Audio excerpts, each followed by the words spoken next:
नमस्कार मंडळी, जय हरी. आपण सर्वजण गणगणात बोते म्हणत श्री संत गजानन महाराजांचा जयघोष करतो. पण तुम्हाला माहित आहे का की गजानन महाराजांचे गुरु कोण होते? आज आपण अशाच एक महान संतांच्या पावनभूमीत आलो आहे, जेथे शांतता, भक्ती आणि श्रद्धा यांचा त्रिवेणी संगम अनुभवात येतो. आपण आलो आहोत श्री क्षेत्र नागझरी येथे. वंदन करूयात श्री संत गोमाजी महाराजांच्या चरणी. विदर्भातील महान वारकरी संप्रदायाचे संत म्हणजे संत गोमाजी महाराज, ज्यांचा जन्म शके 1722 मध्ये सुरसुरी या गावात झाला. त्यांचे जीवन अत्यंत साधे आणि विठ्ठल भक्तीला समर्पित होते. त्यांनी आपल्या कीर्तनातून आणि अभंगातून समाजाला समतेचा आणि सदाचाराचा मार्ग दाखवला. असे म्हटले जाते की श्री गजानन महाराज प्रकट होण्यापूर्वी काही काळ संत गोमाजी महाराजांच्या सानिध्यात होते आणि त्यांना गुरुस्थानी मानत होते. हे आहे नागझरी येथील भव्य आणि सुंदर मंदिर. मंदिरात प्रवेश करताच एक वेगळीच सकारात्मक ऊर्जा आणि शांती जाणवते. येथील मुख्य गर्भगृहामध्ये संत गोमाजी महाराजांची आकर्षक आणि तेजस्वी मूर्ती आहे. मूर्तीच्या दर्शनाने मन प्रसन्न होऊन जातं. याच ठिकाणी महाराजांची संजीवन समाधी आहे. येथे भाविक नतमस्तक होऊन आशीर्वाद घेतात. येथील वातावरण इतके पवित्र आहे की इथे आल्यावर सर्व दुःख आणि चिंतांचा विसर पडतो. श्री क्षेत्र नागझरी येथे प्रत्येक वर्षी कार्तिक शुद्ध एकादशीला मोठी यात्रा भरते. या यात्रेला मोठी वारी असे देखील म्हणतात. लाखो भाविक महाराष्ट्राच्या कानाकोपऱ्यातून महाराजांच्या दर्शनासाठी येतात. टाळ मृदुंगांचा गजर, ज्ञानोबा तुकाराम आणि संत गोमाजी महाराजांची च्या जयघोषात संपूर्ण परिसर दुमदुमून जातो. पालखीचा सोहळा हा या यात्रेचा मुख्य आकर्षण असतं. मित्रांनो, तुमच्या मनात प्रश्न आला असेल की या पवित्र स्थळी पोहोचायचं कसं? तर नागझरी हे शेगावपासून फक्त 15 ते 20 किलोमीटर आहे. तुम्ही भारताच्या कोणत्याही भागातून रेल्वेने शेगावला पोहोचू शकता.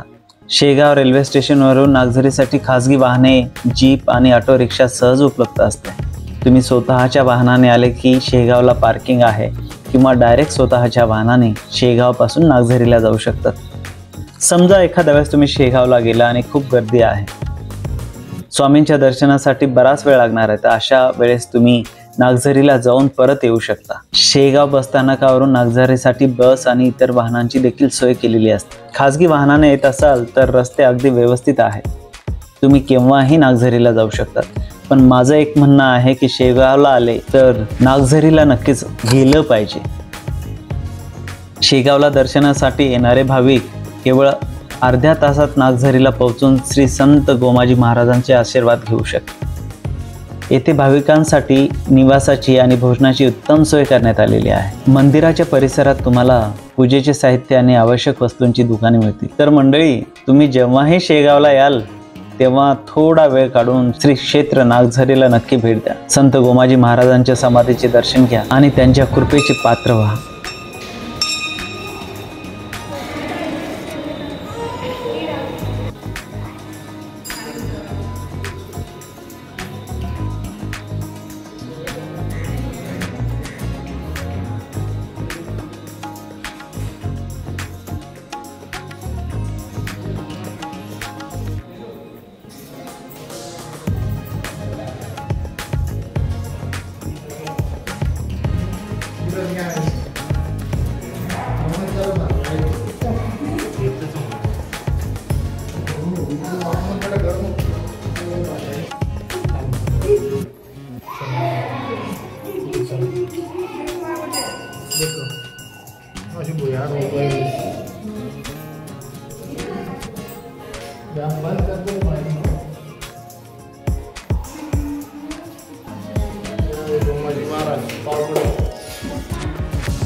हा व्हिडिओ तुम्हाला कसा वाटला हे आम्हाला कमेंटमध्ये नक्कीच सांगा.